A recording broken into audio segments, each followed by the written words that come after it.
चलिए खबरों बढ़ते आगे। लखनऊ में प्राइवेट स्कूलों की मनमानी फीस के खिलाफ प्रदर्शन जारी है। राष्ट्रीय छात्र पंचायत ने गांधी प्रतिमा पर हल्ला बोल किया है। वो तस्वीरें आपकी टीवी स्क्रीन पर। हजरतगंज जीपीओ पार्क पर विरोध प्रदर्शन किया गया। प्रदर्शन में भारी संख्या में छात्र शामिल रहे। शिक्षा के नाम पर हो रही लूट बर्दाश्त नहीं होगी।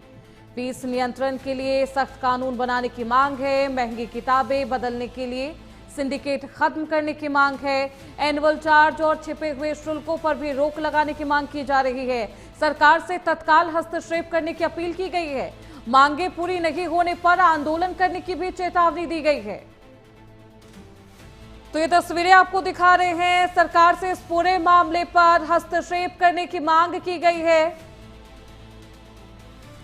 हमारे साथ हमारे सहयोगी आशीष वर्मा इस खबर पर ज्यादा जानकारी के साथ जुड़ चुके हैं। आशीष, क्या अभी भी प्रदर्शन जारी है? प्रदर्शनकारियों की मांग क्या है इस पूरे मामले को लेकर? बिल्कुल, देखिए राजधानी लखनऊ में जिस तरीके से निजी स्कूलों की जो मनमानी तरीके से जो फीस बढ़ रही है उसको लेकर के अलग अलग संगठन अलग अलग तरीके से विरोध कर रहा है। आज जिस तरीके से लखनऊ के गांधी प्रतिमा पर फीस को लेकर के बकायदा विरोध किया गया है। लगातार जिस तरीके से जो संगठन है वो यही कह रहा है कि निजी स्कूलों की मनमानी है, इस पर बकायदा एक कानून बनना चाहिए। जिस तरीके से फीस ली जा रही है, हर साल अगर देखा जाए तो हर साल फीस में बढ़ोतरी की जा रही है। इस बार अगर देखा जाए तो किसी स्कूल में 8% की बढ़ोतरी की गई है, किसी स्कूल में 12% की बढ़ोतरी की गई, किसी में 6% की बढ़ोतरी की गई है। निजी स्कूलों की बकायदा एक गाइडलाइन भी होती है। इस गाइडलाइन में कि उनको वहीं से ही किताबें लेनी है, वहीं से ही बच्चों की ड्रेस लेनी है। तो ये एक तरीके से मनमानी है और मनमानी के खिलाफ लगातार विरोध प्रदर्शन किया जा रहा है।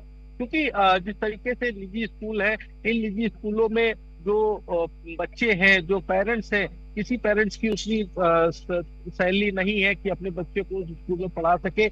इस पर बकायदा जो संगठन है वो यही कह रहा है कि सरकार इस पर एक कड़े कानून बनाए ताकि जो शिक्षा है वो सभी बच्चों को शिक्षा एक समान मिल सके। तो हालांकि अब देखना बस यही है कि सरकार निजी स्कूलों के खिलाफ किस तरीके से कार्रवाई करती है, किस स्कूल को तरीके से कंट्रोल करने के लिए, फी मैनेजमेंट करने के लिए क्या कोई नियम कानून नहीं है इसे रेगुलेट करने के लिए? और अगर कानून है तो इम्पैक्ट क्यों नहीं? देखिए, ये कोई पहली बार का मामला नहीं है। ये हर साल निजी स्कूलों की एक मनमानी होती है कि 8%, 10%, 12% तक जो फीस होती है वो सालाना बढ़ाई जाती है। तो हालांकि इस पर यही संगठनों का यही विरोध है कि इस पर एक लगाम लगनी चाहिए, इस पर एक कड़े कानून बनने चाहिए कि ताकि अभिभावकों को जो फीस नियम है उस नियम के तहत वो फीस जमा करे। हालांकि इस पर देखिए, कभी कभी अभिभावकों के पास पैसे होते हैं, कभी नहीं होते, वो फीस लेट जमा करते हैं तो उस पर लेट फाइन भी पड़ता है। तो ऐसे में एक फीस निर्धारित होनी चाहिए ताकि बच्चों के भविष्य के साथ खिलवाड़ ना किया जा सके। बहुत शुक्रिया आशीष आपका इन तमाम जानकारियों के लिए।